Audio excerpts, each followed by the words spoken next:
ঢাকা শহরের সুন্দর একটা নির্দিষ্ট স্থান বাংলা মোটর সোনারতরী টাওয়ার, যেখান থেকে পুরো ঢাকা সিটিটাকে উপভোগ করা যায়।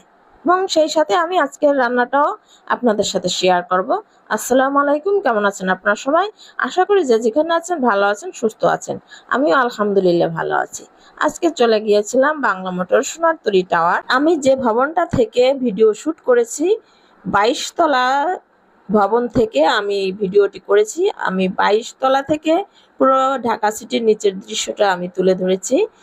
বাংলা মোটর সোনারতরী টাওয়ার, এখানে আমি যে ভবনটায় আছি সেখান থেকে ভিডিও শুট করলে পুরো ঢাকা সিটিটা একসঙ্গে সত্যিকারে দেখা যায়।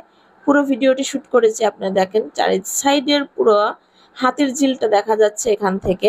সেই সাথে মেট্রো রেলও উপভোগ করা যাচ্ছে এখান থেকে। মেট্রো রেলের ট্রেন এখান থেকে যাচ্ছে, সেটাও দেখা যাচ্ছে। আমি আসলে এখনো মেট্রো রেলে যাইনি, তারপর আমি একটা জায়গায় চুপচাপ করে দাঁড়িয়ে ভিডিও করছি আর সুন্দর করে মেট্রো রেলও এখান থেকে উপভোগ করছি। আমার কাছে সত্যি খুবই ভালো লাগছে। আর এত সুন্দর পরিবেশ কার না ভালো লাগে।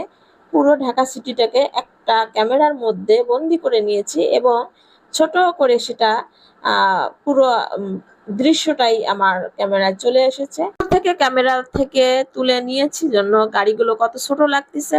মানুষের ব্যস্ত জীবন এবং ঢাকা শহরের গাড়ির যানজট গুলো তো চলে এসেছে। যাই হোক, বাসায় চলে এসেছি, রান্নার জন্য প্রস্তুতি নিয়েছি। রান্না তো করতেই হবে, রান্না থেকে মুক্তি নেই।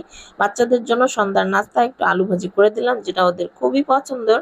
মাছ বের করে নিয়েছি এবং মাছগুলো ধোয়াও ছিল ফ্রিজে, আবারও সুন্দর করে ধুয়ে নিয়েছি।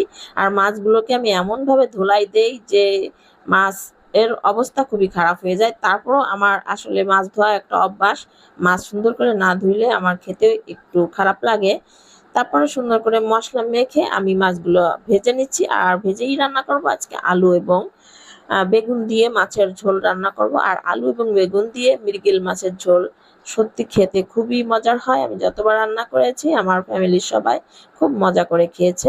মশলা কষিয়ে আলুগুলো একটু কষিয়ে সিদ্ধ করে নিয়েছি, তারপর হচ্ছে বেগুনগুলো আবার একটু কষিয়ে নিয়েছি, তারপর ভেজে রাখা মাছগুলো নিয়ে আবারও কষিয়ে নিয়েছি, তারপর হচ্ছে পরিমাণ মতো ঝোলের পানি দিয়ে নামানোর আগে ধনিয়া পাতা দিয়ে নামিয়ে নিয়েছি।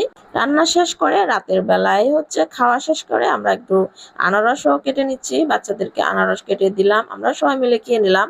সুপ্রিয় দর্শক, আমার এই ছোট ছোট ব্লগ ভিডিও যাদের ভালো লাগে তাদেরকে অনেক অনেক ধন্যবাদ এবং আমার ভিডিওর পাশে থেকে যারা সাপোর্ট করে আছেন তাদেরকে অনেক ধন্যবাদ।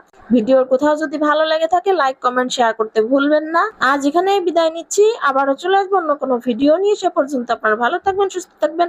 আল্লাহ হাফেজ।